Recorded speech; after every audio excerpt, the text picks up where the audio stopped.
hapon, kape tayo. So, papakita ko sa inyo kung paano maghukay ng kamote. Let's go. Tara. Ang laman. Boss, ang laki ng kamote mo. Oh. Oh. Grabe, oh. Boss, ilang taon ba bago hukayin? 10 taon ko. 10 taon? Grabe, oh. Tamo. Hindi na kaya magulang na yan. Ay, putang malaki nga, boss. Paano bang mag-ano yan? Mag-aral magtanim? Kasi sobrang taba, oh. Guys, oh. Oh, namumutok talaga sa laman, eh.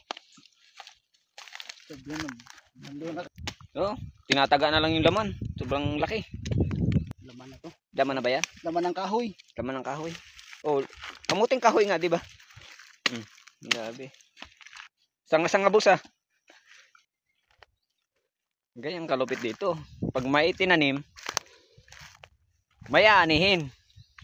Yan. Grabe mga idol, oh. Katataba ng mga laman, oh. Ayan, oh. Oh. Ang dami niyang nabuno to. Laman kahoy.